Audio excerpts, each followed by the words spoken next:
Welcome Westside Christian School 5th graders.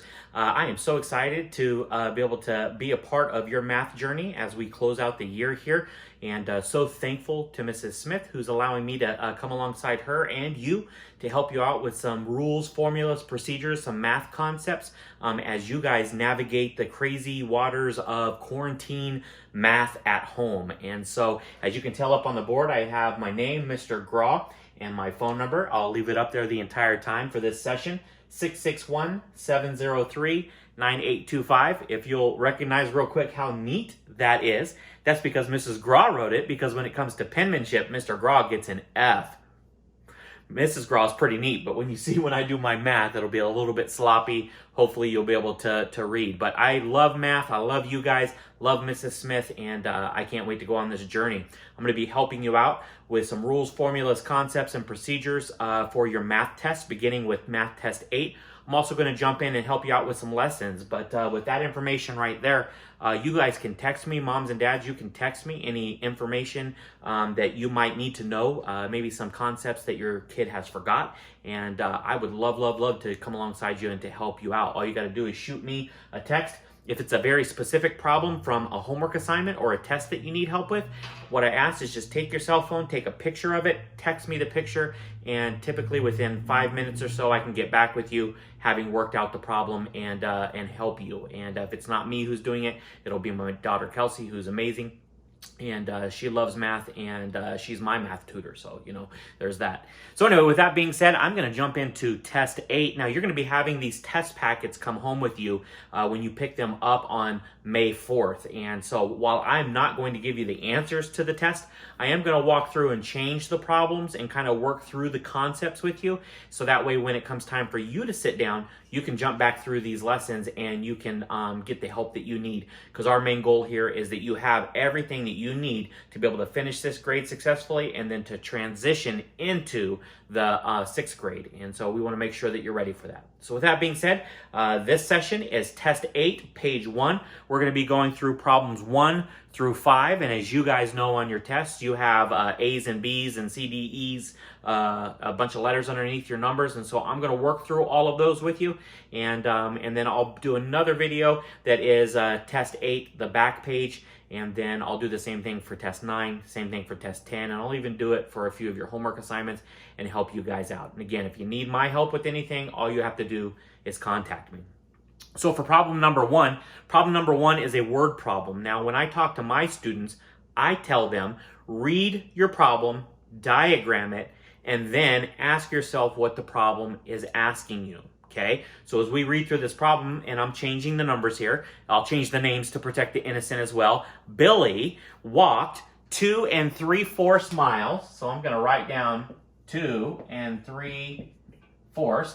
Billy walked 2 3/4 miles the first hour and 3 1/2 miles the second hour. Okay, so this is hour number 1, this is hour number 2.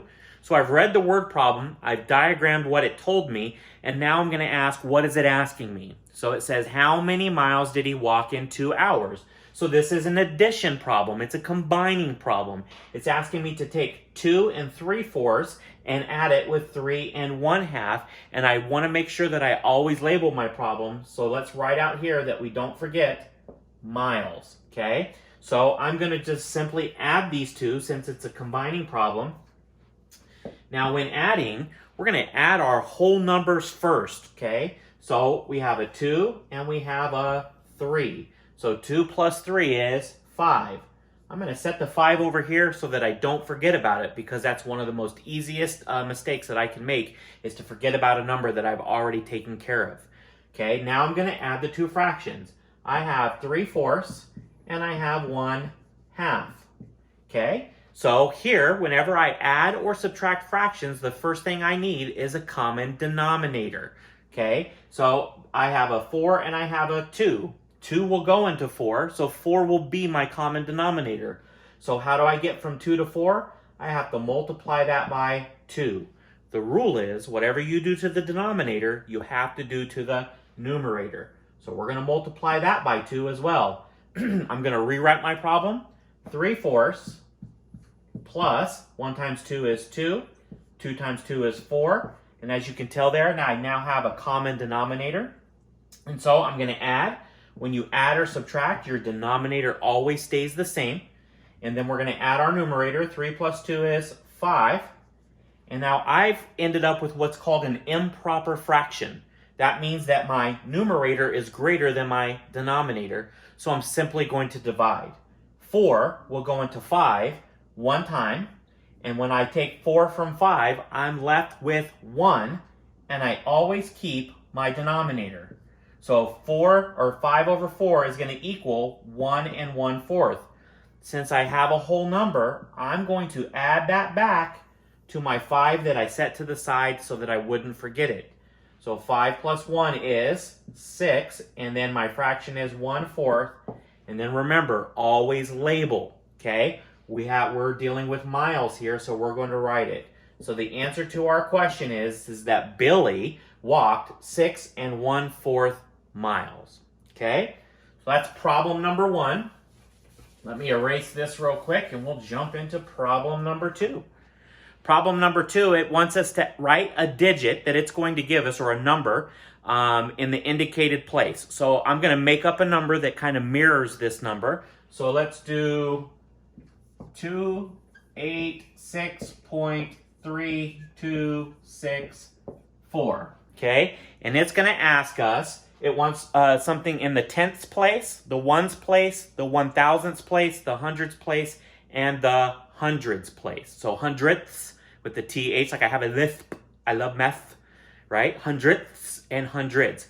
So what I'm going to do for this is I'm just simply going to go through the places, okay? So on this side of our decimal, we have our whole numbers. We have our ones. I'll do ones. Here we have our tens. And here we have our hundreds. Again, I apologize because my handwriting is not as good as Mrs. Graw's, as you can see up here. I think I need to retake penmanship. So this is our ones, our tens, and our hundreds. Now to the right of the decimal, we have, we speak in our tenths, our hundredths. We have the TH at the end, okay? So this, we start here with tenths, TENTHS. Let me go back over my T. This is our hundredths. This is our thousandths.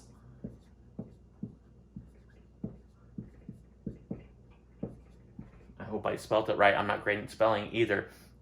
And then our tenths, hundredths, thousandths, and then this is our, I'm just going to say our 10,000ths. And again, forgive me if I have spelling errors, okay? So it asks which one's in the tenths place with the HS, THS. Well, the 3 would be in the tenths place. What number is going to be in the ones? Well, that would be our 6. What number would be in the 1,000s? That would be here, our 1,000s. What number is in our hundredths? That would be our 2. What number would be in our hundreds? That would be our 2 over here. So the key for these problems is memorizing what places are what places. So on this side, and I'm going to go further than what we actually have, we have ones, tens, hundreds, then we'll have thousands, 10,000s, 100,000s, and we're going to follow that pattern. Then we have millions, 10 millions, 100 millions. So you have your ones, your tens, your hundreds. On this side, you have your tenths, your hundreds, your thousands, your 10,000s, and then it'll continue to go on and on and on. All right? So that takes care of that problem.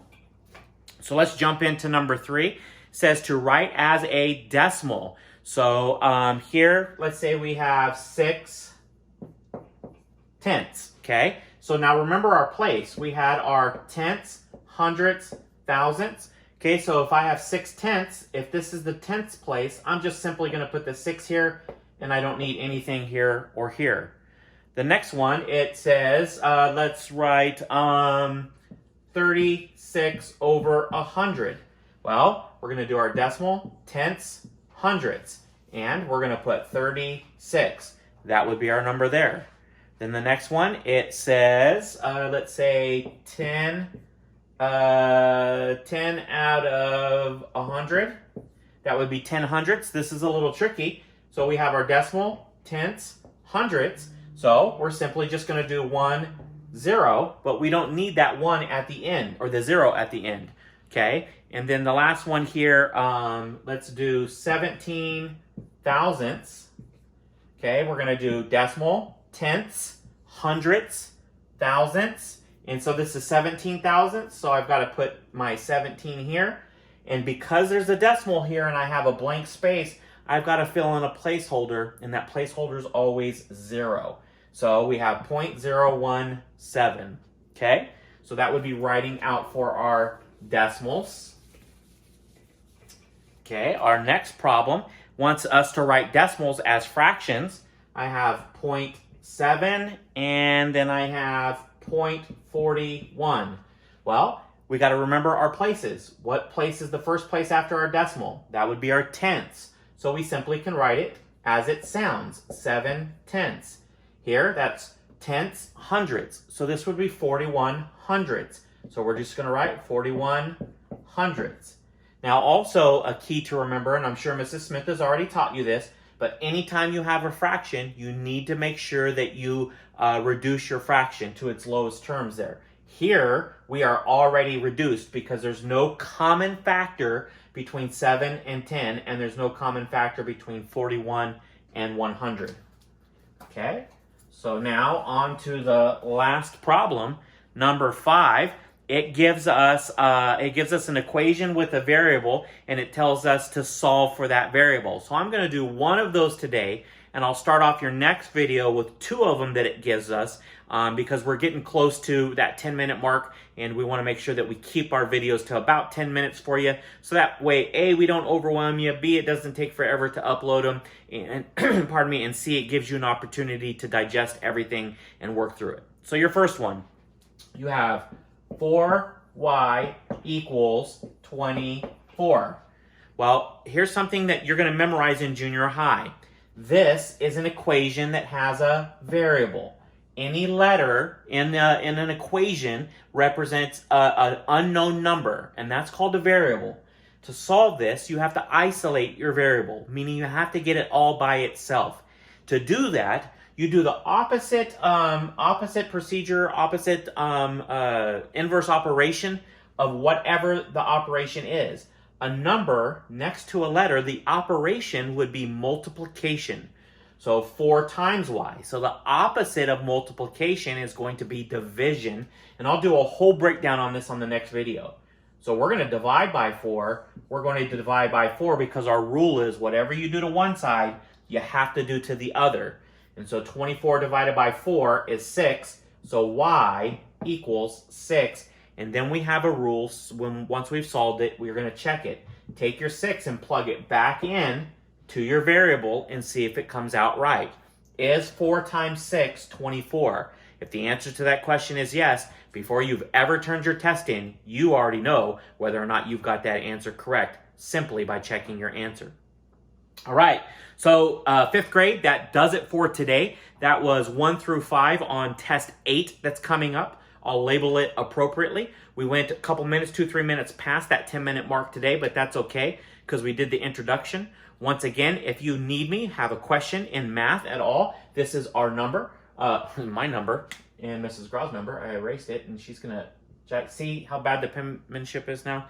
If you need us for anything, please give us a ring. We love you. We've been praying over you guys. We miss having all the kiddos on the campus and being able to goof around and have a good time. We're so sad and so sorry that we weren't able to do the USS Iowa trip. But you better believe that next year, once all this crazy quarantine stuff is over and we get back to school, Mr. Grau is going to work on planning that trip again. And you guys will officially be a part of our junior hires. So you guys get to be the ambassador for the 4th grade, who's going to be in the 5th grade, that we're going to invite to come along with us so that they can see you big, bad junior hires aren't that big and aren't that bad.